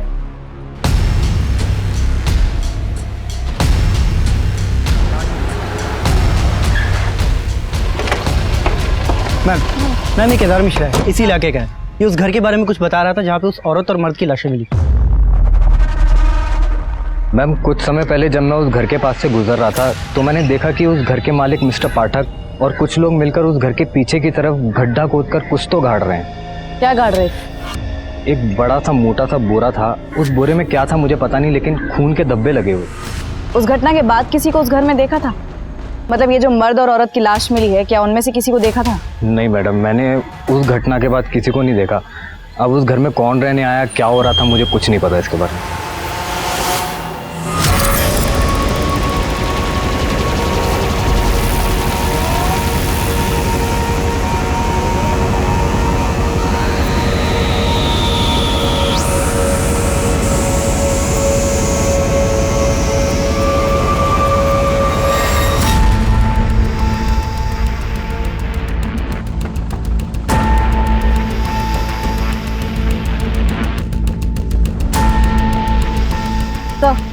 यही वो जगह है जहाँ केदार ने बोरे को गाड़ते हुए देखा था, लेकिन अभी तक कुछ मिला नहीं। तो ये केदार,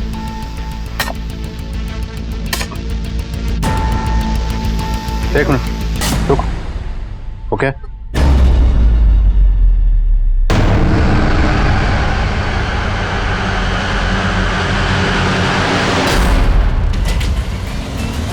केदार, तूने तो कहा था या तूने मकान मालिक को बोरे में कुछ गाड़ते हुए देखा है। यहाँ से तो बच्चे की लाश मिली है। मैडम मैंने बहुत पहले देखा था। बोल, क्या पता है तुझे?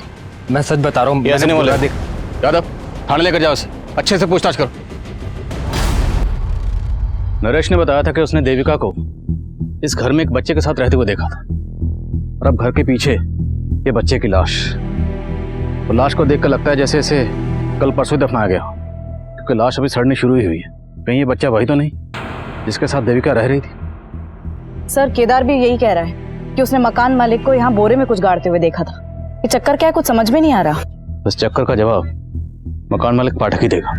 उठाओ उसे। उस घर का मालिक विक्रांत पाठक पुलिस के हाथ लगने से पहले ही फरार हो चुका था। विक्रांत पाठक मुझे जल्द से जल्द अंदर चाहिए। विक्रांत और नरेश, ये इन दोनों की मिलीभगत हो सकती है। नरेश पे भी नजर रखो।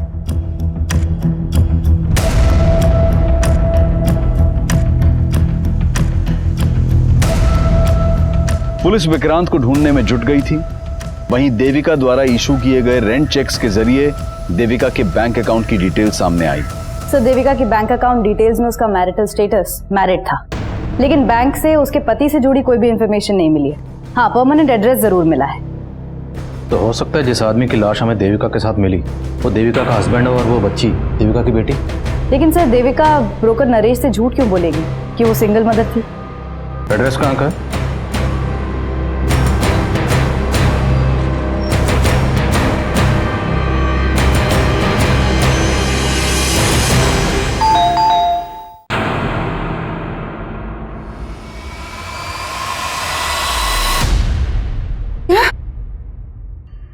देविका की लाश? जी, सिर्फ देविका नहीं, उसके पति और बच्ची की लाश भी मिली। ये आप क्या कह रहे हो सर? कल रात ही तो मेरी बात हुई है देविका के पति और बेटी से, और वो लोग यही पास में ही रहते हैं। वो दोनों यहीं रहते हैं, तो देविका उस किराए के घर में क्यों रह रही थी? और वो बच्ची और आदमी कौन था जिसकी लाशें हमें मिली? मुझे ये सब नहीं मालूम। मैं खुद पिछले 2 साल से देविका को ढूंढ रही हूँ। 2 साल से ढूंढ रही? हाँ सर, 2 साल पहले देविका अपने पति और बेटी से झगड़ा करके मायके चली आई थी, और मनीष जब उसको लेने आया। ये कैसी बात कर रही हो तुम देविका? हाँ, मैं तो खुद तुम्हें लेने आया हूं यहाँ पर। ये सब करके तुम क्या जताना चाहते हो? कि तुम्हें मेरी जरूरत है? सच तो ये है कि तुम में से किसी को मेरी जरूरत नहीं। बेटा, ये क्या बोल रही है और कहाँ जा रही है तुम? अपने मन की शांति ढूंढने। यहाँ से जाने के बाद देविका ने अपना नंबर बंद कर दिया। हमने ढूंढने की बहुत कोशिश, पर कुछ पता नहीं चला। देविका का पति और बच्ची यहाँ रहते हैं, वहाँ का एड्रेस दीजिए और फोन नंबर भी।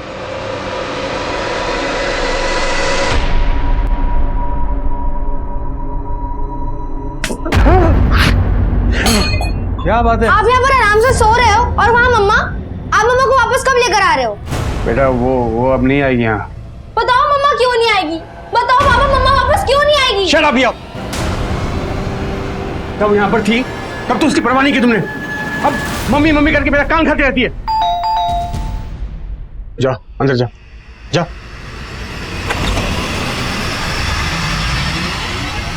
क्या? देविका की लाश? बहुत ही गहरी नफरत निकाली गई। देविका के हाथ पैर बांधकर उसे चूल्हे पर जलाया।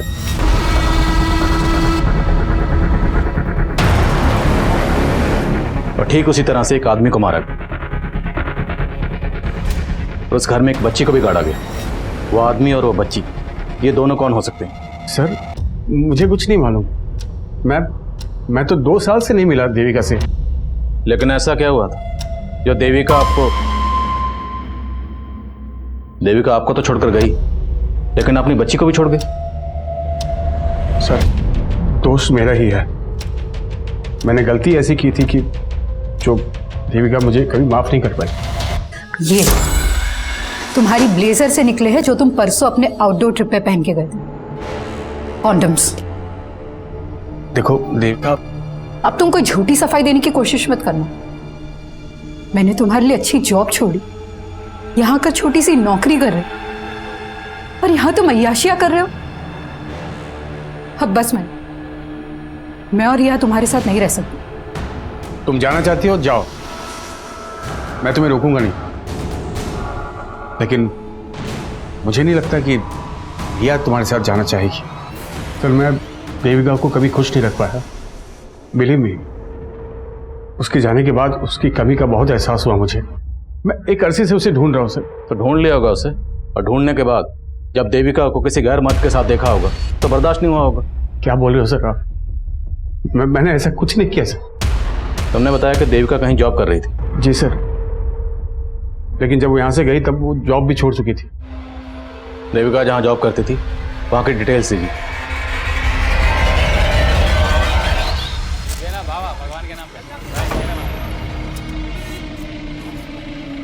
Keep the change. सेठ सेठ, भगवान के नाम पे कुछ दो ना सेठ।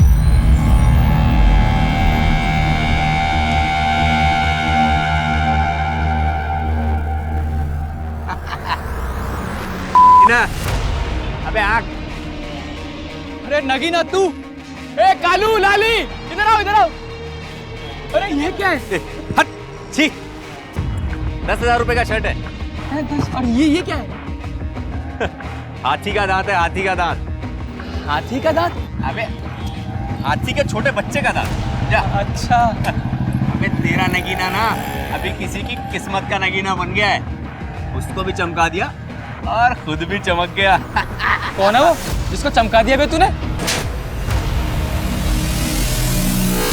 सर, जिस घर में हमें जली हुई लाशें मिली, उस घर के मालिक विक्रांत पाठक का फोन दिल्ली के मुखर्जी नगर में बंद हुआ था, और हमने उसके रिश्तेदारों और दोस्तों से भी पूछताछ की, लेकिन कोई क्लू नहीं मिल पाया कि वो छिपा कहाँ पे। मकान मालिक और किराएदार के अलावा पाठक और देविका के बीच में कोई और कनेक्शन? सर, फिलहाल ऐसा कोई कनेक्शन सामने नहीं आया, और ना ये पता चल पाया कि दूसरी जली हुई लाश किस आदमी की है।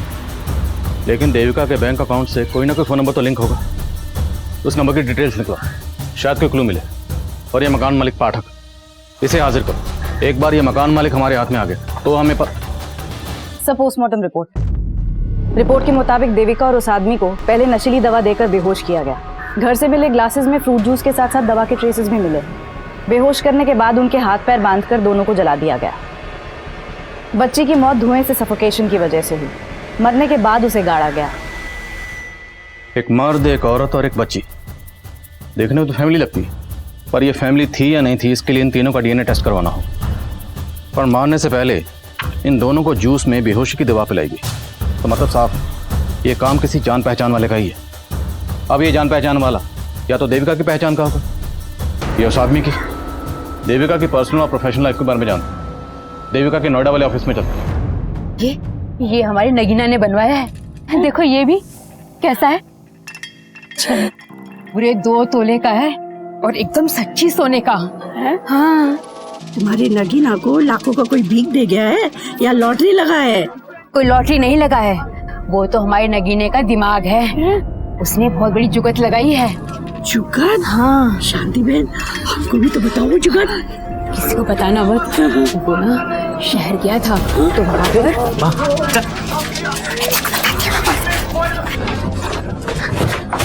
ये क्या बेवकूफी कर रही है? किसी को पता चल गया तो कितना बड़ा आफत आ जाएगा, तेरे को मालूम है क्या? अरे तू ही तो बोला था कि आफत उसको आएगा जिसने तुझको इतना पैसा दिया। जरा उठा उठा के ना तेरे दिमाग में कचरा ही भर गया है माँ। भी अपना मुंह बंद रख, समझी? जो मैं बोलता हूँ वही कर।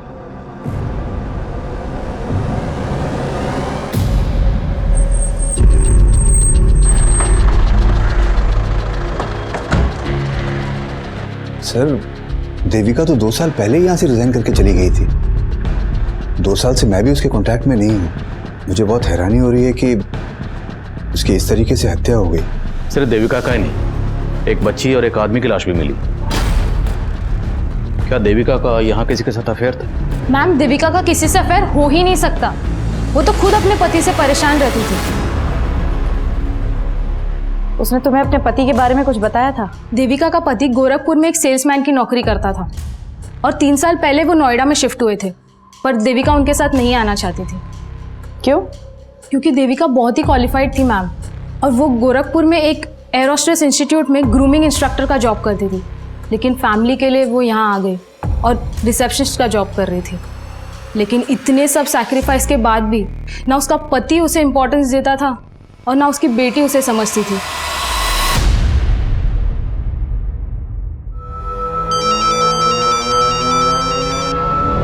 सर, उस घर के मालिक विक्रांत पाठक के उसके एक वर्कर के घर में छिपे होने की लीड मिली है।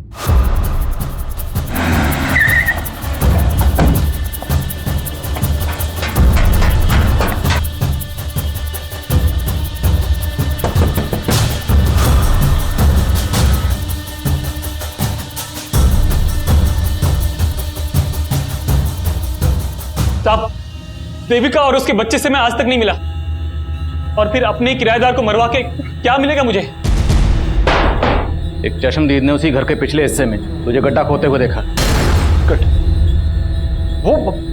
वो तो 3 महीने पुरानी बात है साहब। 3 महीने पहले? तो 3 महीने पहले भी किसी को मारा था? नहीं साहब, किसी इंसान को नहीं। मैंने गड्ढे में अपना मरा हुआ कुत्ता गाड़ा था। कुत्ता? हाँ साहब, वो घर ही मनहूस है साहब। मुझे सस्ता मिला तो मैंने ले तो लिया, इन्वेस्ट कर दिया, सोचा था चलो कम से कम किराया तो आएगा। लेकिन दक्षिण दिशा में मुंह होने के कारण कोई भी किराएदार नहीं आ रहा था। उसके बाद मुझे एक बाबा मिले। उन्होंने सुझाव दिया कि अगर घर की मनहूसियत खत्म करनी है तो अपने किसी वफादार जानवर की बलि देनी होगी। इसलिए उनकी बात मान के मैंने तंत्र पूजा की और अपने वफादार कुत्ते की बलि दे दी और उसको गड्ढे में गाड़ दिया साहब। मैंने सिर्फ अपने कुत्ते की बलि दी थी, मैंने किसी इंसान को नहीं मारा साहब।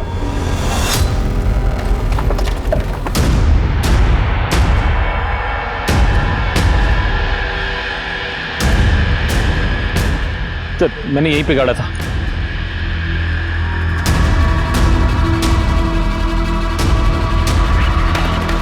सर यही है सर, कुत्ते की हड्डी देखिए। हाथ से निकालो।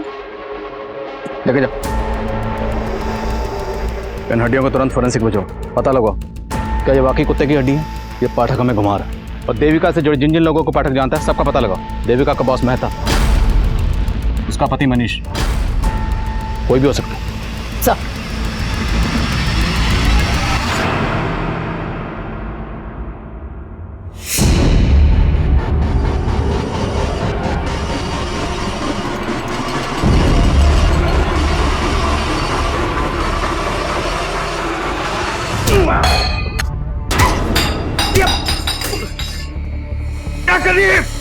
क्या करी तू? आपने मारा ना मेरी मम्मी को, इसलिए उस दिन बोल रहे थे ना कि मम्मा वापस नहीं आएगी। तू आपको मैं छोड़ूंगी नहीं। रिया! रिया! तू क्या करी है? मैं आपको छोड़ूंगी नहीं पापा। तेरी हरकतें मैं अभी ठीक करता हूँ, अभी ठीक करता हूँ। चुप कर। आपने मेरी मम्मी को मारा है। मैंने नहीं मारा। आपके सामने आपको एक्सपोज कर दूंगी। खोलो पापा, यू आर अ किलर। यहीं अंदर पड़ी रह तू। चुप कर, एकदम चुप चुप।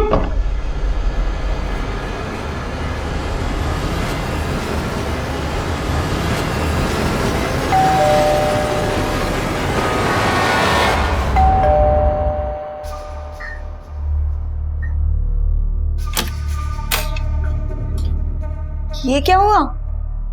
खोलो पापा। और ये रिया क्यों चिल्ला रही है? क्या बताऊं विद्या, इस लड़की ने मुझे परेशान कर रखा है। समझ भी नहीं आ रहा इसे हैंडल कैसे करूं मैं। तुम परेशान मत हो, मैं हैंडल करती हूँ।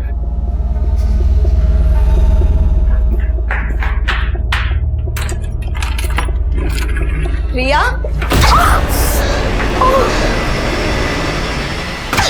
सर देविका के बैंक अकाउंट से जो नंबर लिंक था ये उसके कॉल डिटेल्स है। इसमें कई सारे नंबर शो कर रहे हैं। मैं एक एक नंबर कॉल करके देख रहा हूँ। इसमें से उन नंबर पर फोकस करो जिनसे देविका की ज्यादा बात होती थी। और सर फॉरेंसिक वालों ने बताया कि घर में से मिली हुई हड्डियां किसी जानवर की ही थी, इंसान की नहीं। मकान मालिक विक्रांत पाठक का देविका के बॉस या मनीष से कोई कनेक्शन नहीं निकला। लेकिन हाँ सर, मनीष का एक छोटा भाई है नीरज, और घर की दीवार पे भी लिखा हुआ था। तो ये मनीष का छोटा भाई नीरज गायब है? गायब तो नहीं है सर। सर एक मिनट सर, देविका के कॉल रिकॉर्ड में एक नंबर नीरज नाम के लड़के का भी है। ये देखिए, नीरज जायसवाल। मैंने इस नीरज को कॉल भी किया था लेकिन इसने उठाया नहीं। तो तुम उठाओ इस नीरज जायसवाल। सर वैसे मैं हर साल एक नई और महंगी गाड़ी लेता हूं, तुम्हारी इस पुरानी गाड़ी का ये नंबर प्लेट मुझे बहुत पसंद आया। कितना लेगा? क्या ये नंबर प्लेट का?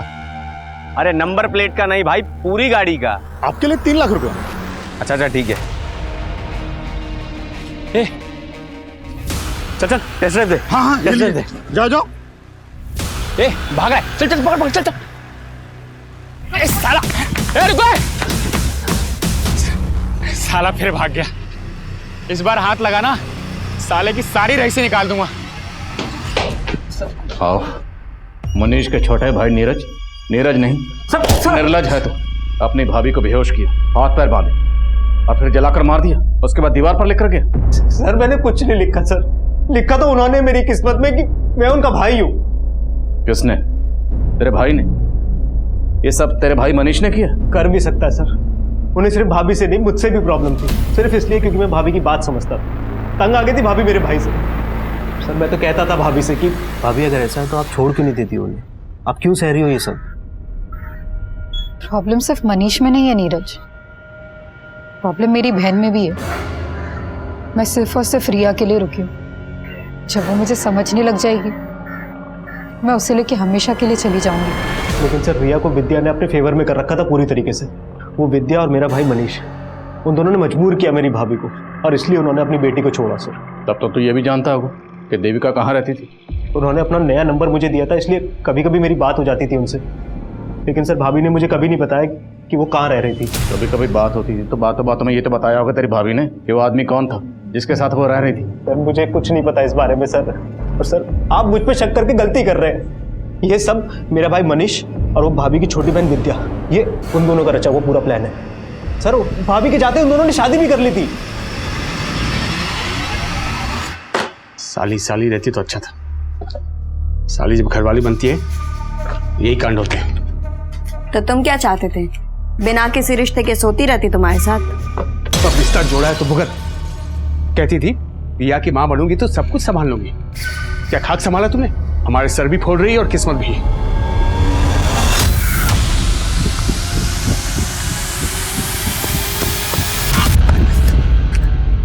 नहीं।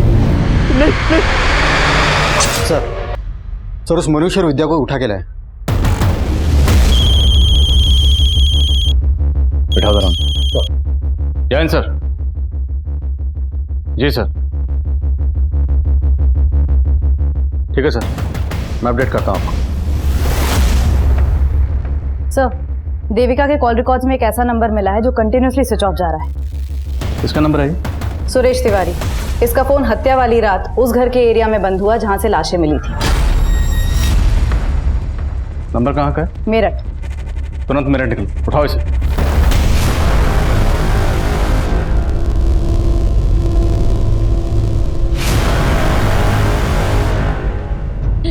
नहीं सुरेश जी छोड़िए उसको। नहीं हर्षा, हमारे पास अभी कोई चारा नहीं बचा हर्षा। वो आदमी हमें जीने नहीं देगा। हम उसका टॉर्चर सह के नहीं, हम इस रस्सी पे लटक कर मर जाएंगे। सुरेश जी मेरी बात तो सुनिए। अगर आप चले गए तो हम दोनों का क्या होगा? हर्षा मुझे पता है कि हमने साथ जीने मरने की कसम खाई थी, लेकिन हम साथ जी नहीं सकते तो कम से कम साथ मर तो सकते हैं। हम नहीं मर सकते। ठीक है। क्या कर रहे हैं आप? सुरेश जी मेरी बात सुनिए, छोड़िए उसको।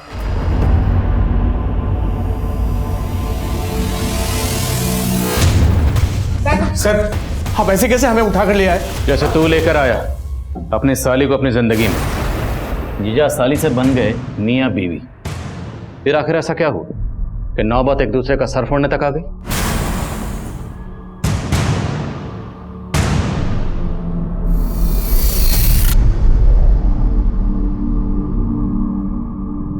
आई एम सॉरी मम्मा, मैंने कभी भी आपकी रिस्पेक्ट नहीं की। I am very bad, please मुझे माफ कर दो, प्लीज वापस आ जाओ। हमें फिक्र थी रिया की, इसलिए शादी की। रिया की फिक्र का वास्ता देकर अपनी शादी को जस्टिफाई कर रहे हो? नहीं सर, आप गलत सोच रहे हैं। हमारी शादी से तो दी को भी कोई प्रॉब्लम नहीं थी। देखो अब मैं तुम दोनों के बीच में पिसना नहीं चाहती और ना ही तमाशा करके घर की इज्जत पे आंच आने देना चाहती। तुझे मनीष पसंद है ना, तू बना ले इन्हें अपना पति, मुझे कोई प्रॉब्लम नहीं। बस प्लीज प्लीज मेरी बेटी रिया का ख्याल रखना।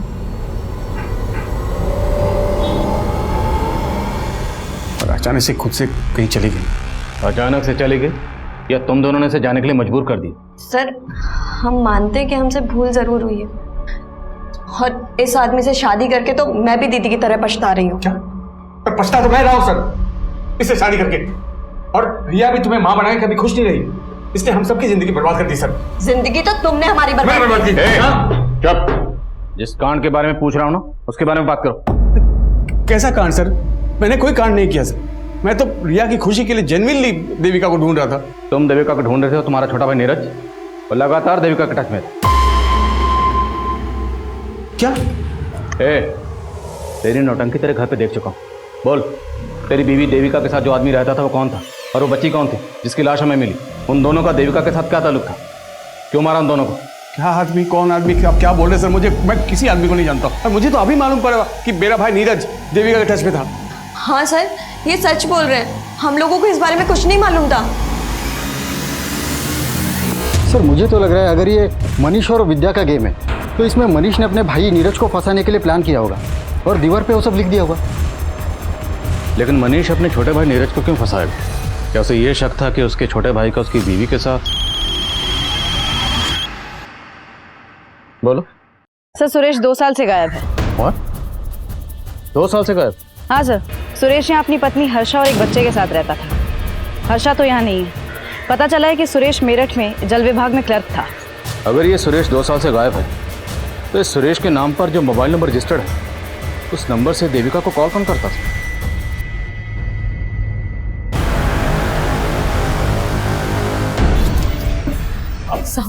आप फिर से आ गई? आपसे बोला ना जैसे ही आपके पति का पता चलेगा आपको बुला लेंगे। वो शायद नहीं मिलेंगे साहब, उन्होंने आत्महत्या कर ली होगी। क्या? तुम तो पहले बोल रही थी सुरेश लापता है, अब बोल रही उसने आत्महत्या कर लिया। ये लगा के रखा तुमने? साहब एक बात हम आपको पहले बताए नहीं थे, 2 साल पहले ऐसे ही अपने बॉस से तंग आकर उन्होंने आत्महत्या करने की कोशिश की थी। नहीं देखिए, आप ऐसा नहीं कर सकते। अगर आपका बॉस आपको तंग करता है तो आप उसकी शिकायत अपने बड़े अफसर से कीजिए। क्यों आप हमको अनाथ करके जाना चाहते हैं? हमारी बात कोई नहीं सुनेगा हर्षा, हमारे बॉस ने सबको अपने खिलाफ कर दिया। कौन बॉस? वो विनायक मिश्रा।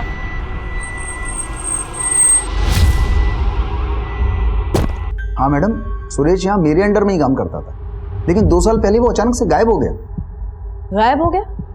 कहाँ गायब हो गया?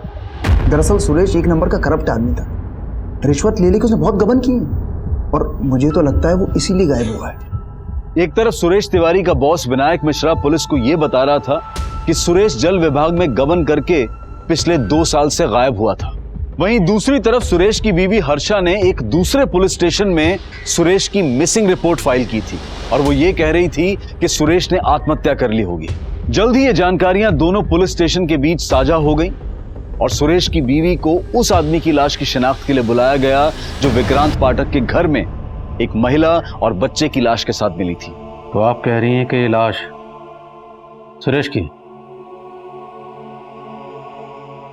लेकिन जहां आपने इसकी मिसिंग कंप्लेंट फाइल की थी वहां आपने ये भी कहा था कि सुरेश ने आत्महत्या की होगी। तो अगर सुरेश ने आत्महत्या की थी तो ये लाश सुरेश की कैसे हो सकती है? हम अपने पति की लाश को पहचानने में धोखा नहीं खा सकते। पर विनायक तो ये कह रहा है कि सुरेश गबन और रिश्वत लेकर भागा। झूठ बोल रहा है वो, वही फंसा रहा था सुरेश जी को। एक काम ढंग से होता नहीं तुमसे। सर पर हमारी गलती क्या है तो बताइए। विनायक बहुत नीचा दिखाता था सुरेश जी को, सारे स्टाफ के बीच में डांट देता। साहब विनायक इसी ताक में रहता था कि कब वो सुरेश जी को काम से निकलवा दे और अपने एक रिश्तेदार को रख ले। और साहब सुरेश जी से एक गलती भी हो गई थी, उसी का फायदा उठा के उनके ऊपर रिश्वत लेने का और गबन का इल्जाम लगा दी। तो सुरेश से आखिर ऐसी क्या गलती हुई थी? साहब इन्होंने आत्महत्या तो नहीं की थी, लेकिन उससे पहले विनायक को एक सुसाइड लेटर मेल कर दिया था। मैडम वो कुछ मरना वरना नहीं चाहता था, वो मुझको ब्लैकमेल करना चाहता था, वो ईमेल करके। मैं अपने बॉस विनायक की वजह से आत्महत्या कर रहा हूँ? मेरी मौत का जिम्मेदार मेरा बॉस विनायक है। मैडम उसका ईमेल पढ़ के मैं बहुत डर गया था और अगले पल देखा वो ऑफिस में था। तुमने ईमेल के बारे में पहले क्यों नहीं बताया? मैडम जब से पता लगा वो गायब हो गया है, मुझे डर था कि वो ईमेल किसी के हाथ ना लग जाए। डर इसलिए गए थे क्योंकि उसकी हत्या में तुम्हारा हाथ है। मैडम मैं सच कह, उसके साथ एक औरत देविका का भी मर्डर हुआ और इसकी बच्ची का भी।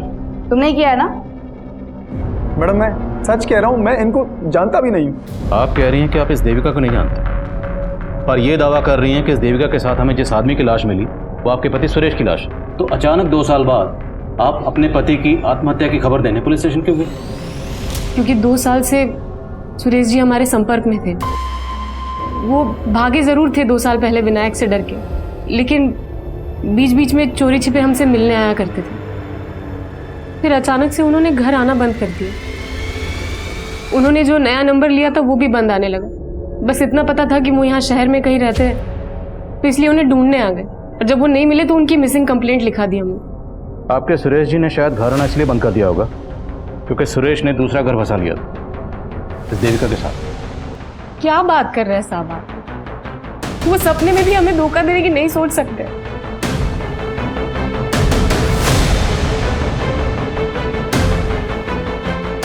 सर ये औरत दिखने में जितनी सीधी है, विनायक उतना ही चालाक है।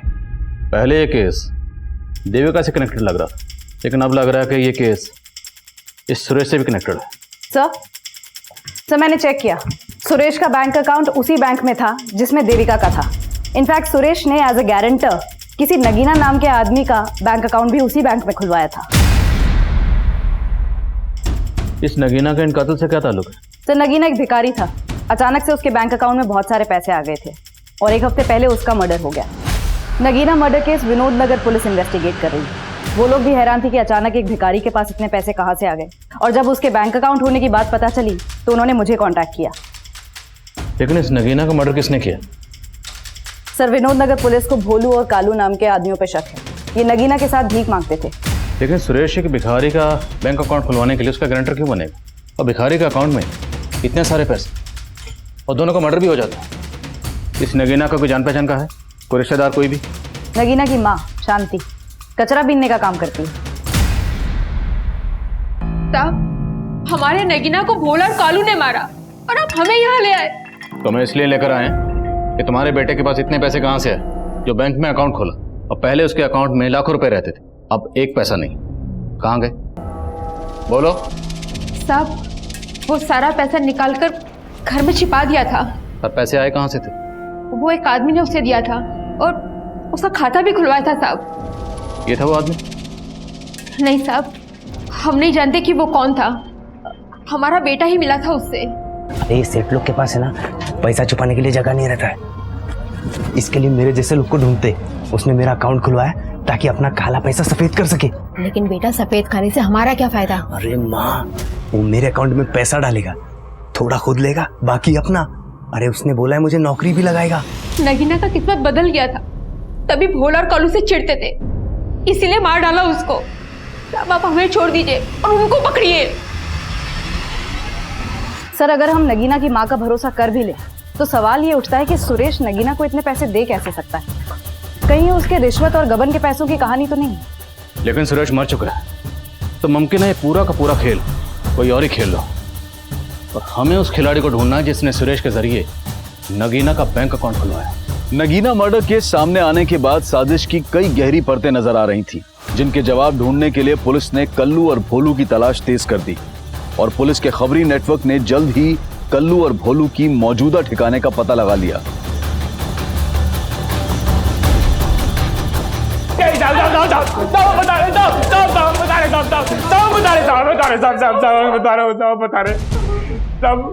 हमने नगीना को पैसों के लालच में नहीं मारा, वो कभी ना लाली को अपने साथ लेके चला गया।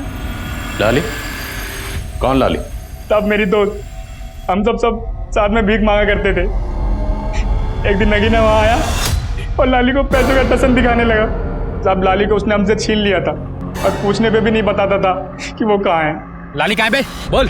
अरे कितनी बार बोलूं, मुझे नहीं पता। साले बता, नहीं तो यहीं काट दूंगा। बता बता। रुक रुक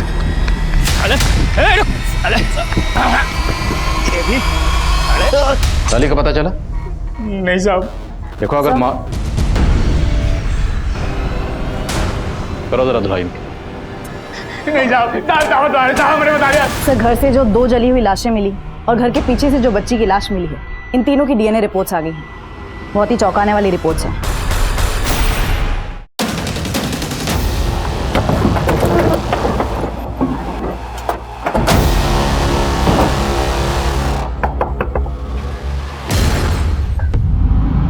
हमसे दूर जा रही हूँ, पर दिल से कभी दूर नहीं होगी।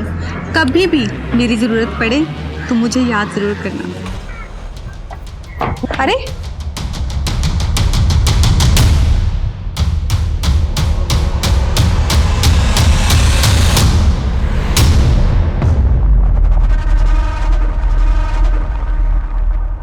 रिपोर्ट से पता चलता है कि बच्ची का डीएनए सुरेश के डीएनए से तो मैच करता है, पर देविका से नहीं। इसका मतलब वो डेड बॉडी देविका की नहीं है। मतलब ये सारा का सारा गेम देविका। नजरें मत झुकाओ, जो किया वो क्यों किया ये बताओ। मैं तो बस शांति की जिंदगी जीना चाहती थी, पति और बेटी का प्यार चाहती थी, लेकिन किसी ने मुझे नहीं समझा। मैं सबसे तंग आकर चली गई थी। कोई अच्छी सी नौकरी ढूंढ कर सेल्फ डिपेंडेंट बनना चाहती थी। और फिर एक दिन जॉब ढूंढते ढूंढते मेरी मुलाकात सुरेश से हुई। हम अच्छे दोस्त बन गए, साथ रहने लगे। लेकिन इसके बारे में मैंने अपने घर वाले से कुछ नहीं कहा। और तुम्हारा देवर नीरज, वो तो लगातार तुम्हारे टच में था। मैं उसके कांटेक्ट में थी, लेकिन सिर्फ इसलिए क्योंकि मैं जानना चाहती थी कि वहां क्या हो रहा था। और जब पता चला कि मनीष ने सच में विद्या से शादी कर ली, तो मैंने भी सुरेश से शादी कर ली। मैं एयर होस्टेसेस को ग्रूमिंग करने के लिए ऑनलाइन टीचिंग का जॉब कर रही थी। अच्छे खासे पैसे भी कमा लेती थी। लेकिन सुरेश कुछ नहीं कर पा रहा था। उल्टा वो तो मुझसे पैसे लेकर अपनी बीवी को भेजता था। इसलिए उसे छोड़कर अपनी बेटी के साथ उस घर में रहने चली गई। लेकिन वो मुझे ढूंढता हुआ वहां भी आ गया और कहने लगा, देविका ये बेटी मेरी भी है। ये हमारे प्यार की निशानी है देविका। और मैं उस हर्षा से नहीं, मैं सिर्फ तुमसे प्यार करता हूँ। तुम ये सोचो कि मैंने उस हर्षा को छोड़ दिया है। मैंने फिर सुरेश को एक मौका दिया, लेकिन अभी भी उसकी नीयत मेरी कमाई पर ही थी। तुम टेंशन मत लो हर्षा, मैंने सब सेट कर दिया। बस कुछ ही दिनों की बात है, फिर हम वापस साथ रहेंगे। मुझे शक होने लगा कि वो मेरे साथ बहुत बड़ा गेम खेल रहा है। और उस दिन से मैंने उस पर नजर रखना शुरू किया। फिर एक दिन मैंने उसको एक भिखारी के साथ देखा। उसका हूबहू हुलिया अपने जैसा बनवा दिया। मैं उसका सारा प्लान समझ गई थी। वो उस भिखारी को मार के ये साबित करना चाहता था कि वो मेरे साथ मारा गया। सुरेश नगीना को मारना चाहता था? जी सर, पर मैंने उसका ही प्लान उस पर उल्टा चल दिया। फिर मैंने नगीना को पैसे का लालच देकर अपनी कदकाठी की लड़की का इंतजाम करने के लिए कहा। और नगीना भिखारन लाली को तुम्हारे पास लेकर आया। जी आपने अपना नाम नहीं बताया? जी मेरा नाम लालिमा है। अच्छा, तुम नहीं ले रही हो? नहीं, मैंने अभी खाना खाया। लालिमा पियो ना।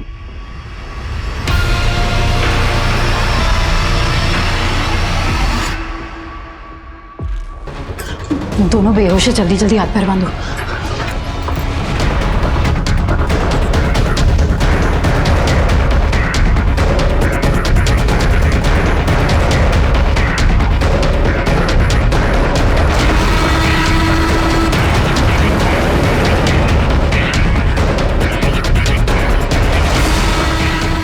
पर तुमने दीवार पर वो सब क्यों लिखा था?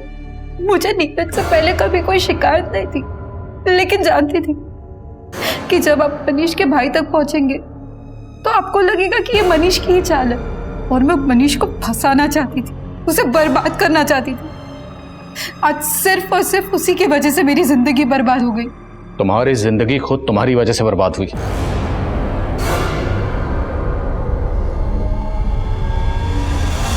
कहते हैं जहां चाह होती है वहीं राह होती है, लेकिन जो राह अपराध के द्वारा चुनी जाती है उस राह पर चलकर जिंदगी एक डेड एंड पर जाकर खत्म हो जाती है। अब मैं अनूप सोनी आपसे विदा लेता हूं। फिर मुलाकात होगी क्राइम पेट्रोल सतर्क के ब्लैक हेडलाइंस अध्याय में एक और नए केस के साथ। और याद रखें, क्राइम और आपके बीच में सिर्फ इतना फर्क है कि आप कितने सतर्क हैं। सतर्क रहें, सुरक्षित रहें। जय हिंद। क्राइम पेट्रोल्स के और भी दिलचस्प कहानी देखने के लिए हमारे चैनल को सब्सक्राइब करें और बेल आइकॉन दबाना न भूलें।